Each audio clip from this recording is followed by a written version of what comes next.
Hello everyone and welcome. What does automated mobility really mean for hotels, destinations, and the way people will travel in the coming years? Today I'm speaking with Guido Di Pasquale, Managing Director at PAVE Europe. Welcome, Guido. Thank you very much. Thank you for the kind invitation, Martina, and best day. Thank you. So PAVE Europe is a coalition focused on raising public awareness about automated vehicles, and your work is basically and mostly educational, and you're providing clear facts about the technology on the roads today and the possibilities for the future. Am I right? Yes, so that's the PAVE Europe mission. It's to educate the general public and the policymakers, decision makers, but also the market in general on the potential benefits of fully autonomous vehicles. And when we are talking about autonomous vehicles, this is something of often like something far, far away and almost like a science fiction. But what is the reality today? Where are autonomous vehicles already in use, and what technologies are ready for like immediate implementation in hospitality and tourism? Well, let me say that autonomous vehicles are no longer futuristic. We can see them operating in several cities around the world. So if we look out in US, for example, in cities like Phoenix, San Francisco, you can experience already a robotaxi. But also if we look at the other side in China, cities like Beijing, Shanghai, and Shenzhen, they've also deployed and developed robotaxis and autonomous shuttle, and they are testing and expecting to deploy more and more in other locations. But it's not only about US and China. Also Europe is taking a role here. There are many pilot projects in urban areas and controlled environments like campuses and industrial zones where you can experience already autonomous vehicles. In Germany, for example, autonomous ride-hailing services are set to launch next year in 2026, so making a major step towards scalable autonomous vehicle integration. The city of Hamburg, in particular, is expected to be the champion for autonomous vehicle, or at least one of the champions.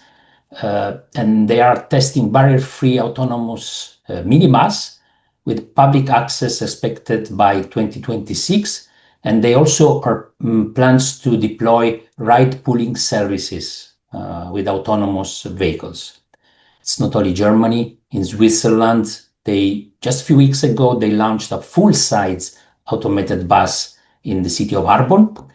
And a few weeks ago in the Netherlands, few companies launched a new self-driving shuttle operating from the Rotterdam The Hague airport to one of the metro station in Rotterdam. So as you can see, there are many developments. It's a very exciting time for autonomous vehicles, as well as in Singapore and Dubai that are very well known, for hospitality and touristic destinations. And if you look at that, so if we look at the tourism sector and hospitality, we can think of several technologies that can be used already, like as I mentioned, autonomous shuttles for resorts and airport transfer. So, for example, in Phoenix, it is already possible for people to have this transfer from the airport, but also last mile delivery robots for room service and amenities, self-driving luggage carts for guest convenience, or fixed route autonomous buses for guided tours, or even internal resort mobility. So these are solutions that are particularly effective in this semi-private environment, because Well, it's easier to manage and deploy in terms of traffic, in terms of safety, but also, let me say, in terms of regulation. And overall, the deployment of autonomous vehicles is not only operational effective, but also increasingly cost effective, scalable, and beneficial in terms of several aspects like safety, efficiency, and sustainability, as you mentioned. Yes, definitely. Kind of efficiency is really, really important, especially in today's world, not only in hospitality and tourism, but in most of the industries where unfortunately we still do have and probably will have the labor shortages. And from another side, we have technology improvement. And what you just mentioned about the Phoenix, my friends were over there and they had the personal experience of that service. So they were at the beginning really um, from one side they were amazed, from another side sometimes it was kind of new experience, so they didn't know what to expect. But as they are traveling regularly over there, so now it's kind of like a normal thing Yeah. to use.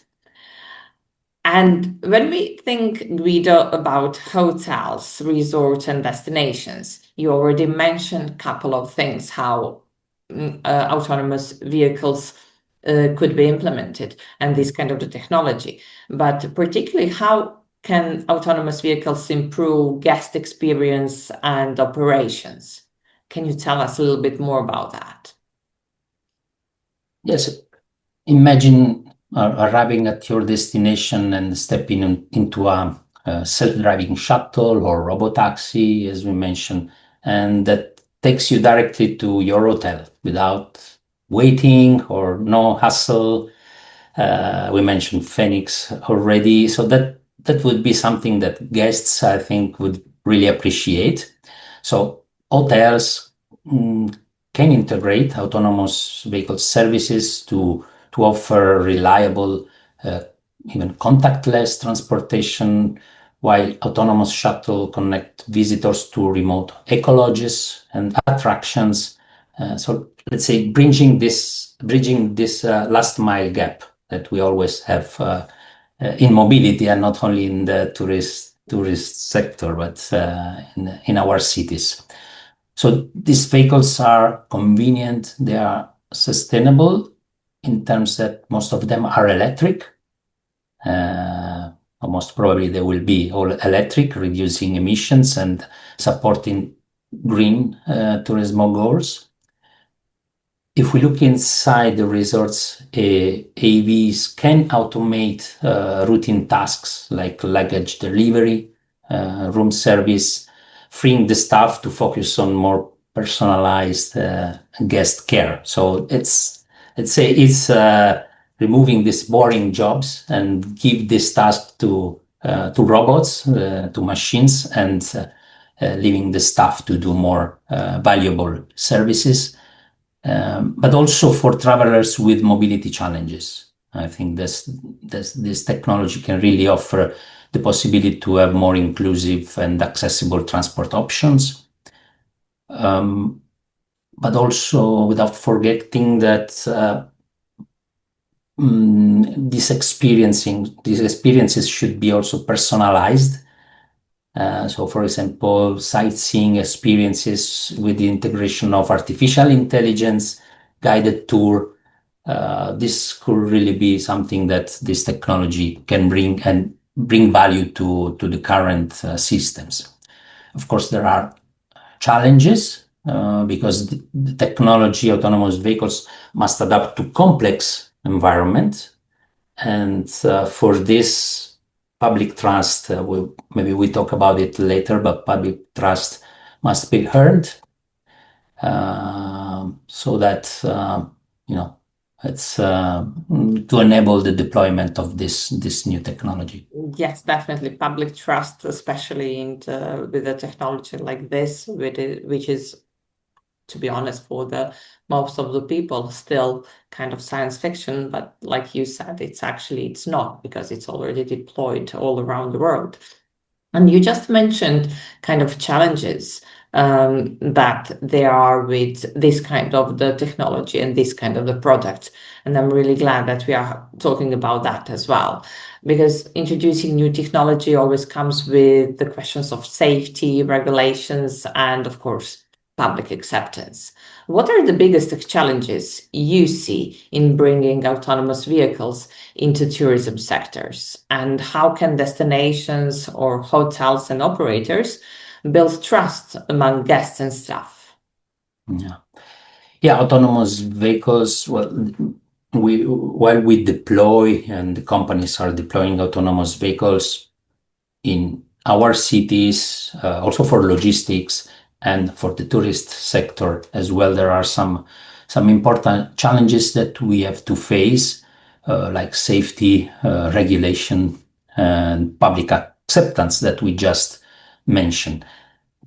We know it very well at PAVE Europe because this is the core of our mission, that one of the biggest hurdles is public trust. It's autonomous vehicles are designed to follow traffic laws to avoid collisions, but despite this, and despite the fact that this technology could really improve road safety and many other aspects that we mentioned, many travelers remain skeptical. There are many studies that are showing this that I could mention, that there is this lack of trust or lack of confidence. But this study also showed that first-hand experience dramatically increase confidence. So in this sense, pilots and projects and demonstrations and trials are really essential. So basically, the more people try and experience the technology, the more they begin to trust. And then we increase public acceptance. Another challenge is regulation, which may be less impactful for touristic sector if we look at confined areas. Maybe in that case can be a bit better. The Europe regulatory landscape is quite complex compared to other regions, maybe. But there are regulatory frameworks in place, like in France, in Germany, in UK, that were among the first. But still, harmonization between these regulations and the standardization is still a work in progress, I'd say. Another challenge is the investment and the infrastructure. So to deploy this technology, you need investments. So this requires significant funding, and we see it in US, for example, with large tech company investing billions in this technology. So it's not just for the vehicles itself; it's for the ecosystem. It's for the whole system that needs to be integrated. So that's especially if we look at busy tourist areas, this will take time and testing. And then there is also for the tourist sector the matter of data privacy. So a lot of data will be managed, handled by this system. So tourists need to feel confident that their personal information is secure when using connected and sensor-rich vehicles. So they need to be aware about this, and they need to trust that the systems are using their data properly. And accessibility and inclusion. This is also another challenge because, as you can imagine, here we are talking about high-tech systems. If we think about robotaxi, for example, this is done. Reservation and booking is done through smartphones and digital platforms, a bit like Uber or Lyft. So this can exclude older travelers or those who are with limited digital literacy. So ensuring equitable access, I think it is vital here. So how to build how operators and destination can build trust in this technology. Well, starting with transparency, so maybe collaborating also with organizations like PAVE Europe, where we try to communicate and inform about this technology with neutrality and transparency. Offer staff training, of course, and also educate the guests, because they will have to deal more and more with machines and robots, so they need to be educated in a sense, and design services that are inclusive and easy to use. That technology should not bring complexity in the use of it, but should be simple and easy to use. And as I said at the beginning, the more the people try and experience technology, the more they start accepting, and we overcome these challenges. So it is important that there are trials and pilots also in the touristic sector, so that they will start seeing this more and more. Yes, definitely. I completely agree with your thoughts about the personal experiences and how personal experience can actually change your mind and keep you more confident about using kind of the technology. But all of those challenges definitely are challenges, and but there are always a way how we can overcome them. And looking ahead, what is your vision of how autonomous mobility could reshape travel and destination development, let's say over the next 5 or 10 years, if we can imagine even that? And even most importantly, what should hospitality leaders do today to prepare for this challenge?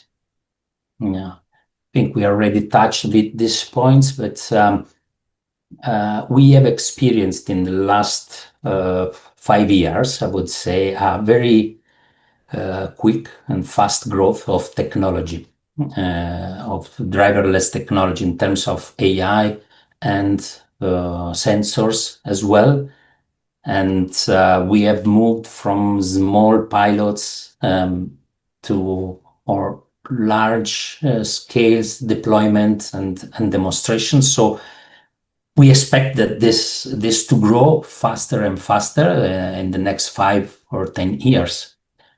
I would say we could imagine cities and resorts designed around driverless transport with autonomous shuttles that connects guests to attractions, to airports, to accommodations in a sustainable way with zero emissions and also an easy way, as we said, zero stress.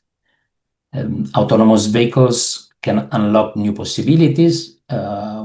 We heard a lot in the past about mobility as a service, so the possibility to provide one-stop shop for users to access mobility, and AVs could really boost this, offering flexible on-demand transport tailored to individual needs.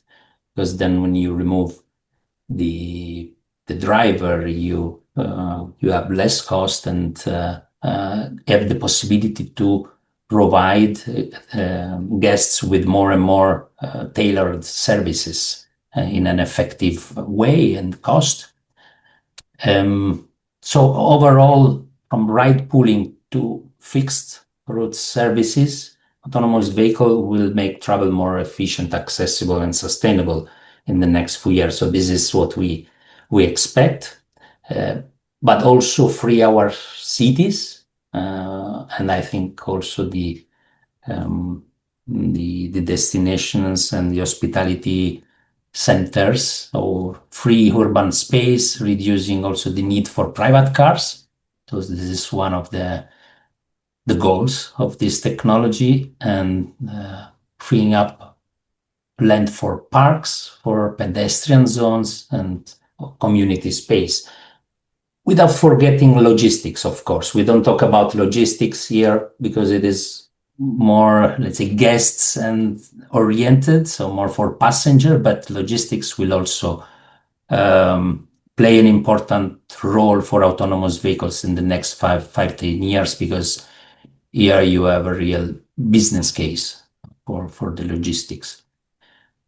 So what should hospitality leaders do today to prepare? You asked this question. Yes, definitely. Yeah.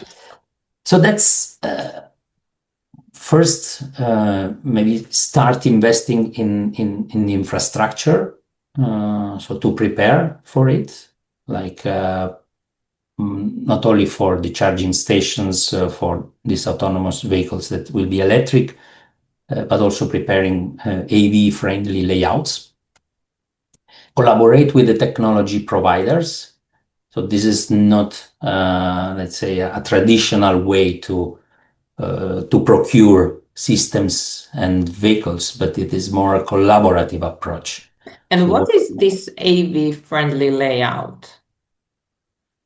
um, If you are building the resort, for example, from scratch, does that mean that you have to think about that as well? Or how would you think about AV-friendly layout if you already have a resort that is built?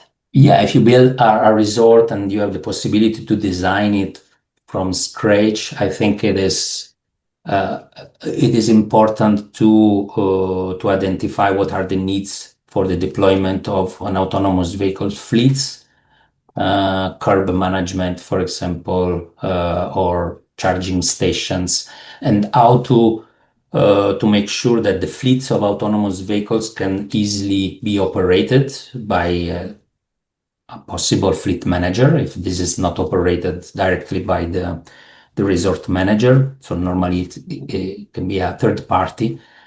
So everything that can facilitate the operation of the vehicles that can enable a 7/24 operation of these vehicles that is making the difference at the end. So charging stations, curb management, depot management. So how all these vehicles will be integrated with the overall structure, thinking of customers, first of all. Yes, and it seems like when I'm hearing all of this, it seems like we will have lots of new, let's say, new job roles on the market that would need to deal with AVs, mobility, and the whole this, let's say, mobility experience.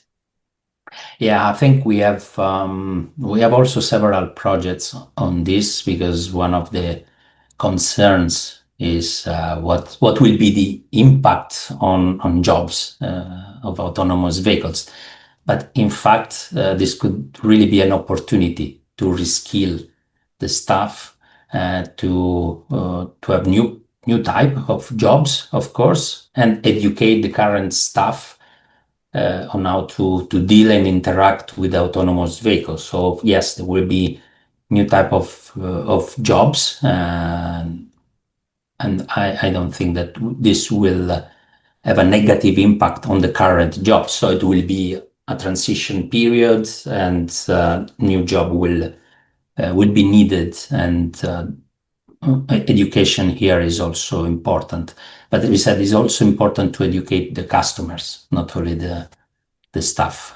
Yes, definitely, definitely. This is something, this is the ongoing process of Yeah. education from the both sides. And now we can see that the future of travel definitely goes in the direction of autonomous experience.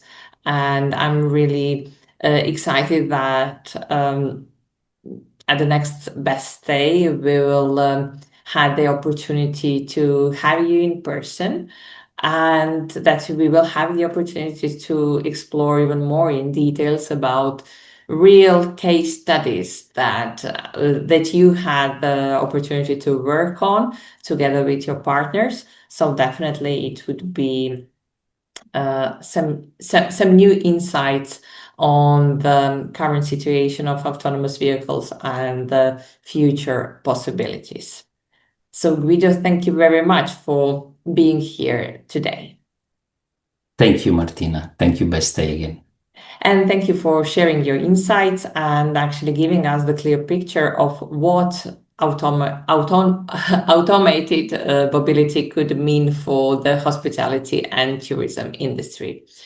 And to all of you watching, if you would like to continue the conversation and hear more from Guido and PAVE Europe, I'm inviting you to join us at the Best Day event, which will take place 12th and 13th of February 2026 in Zagreb. So it will be again the place where hoteliers, tourism leaders, and of course technology experts will come together and talk about the future, not only about the travel, hospitality, but also, like Guido said, about the sustainability, efficiency, at the end of the day, about the profitability. We look forward to seeing you there.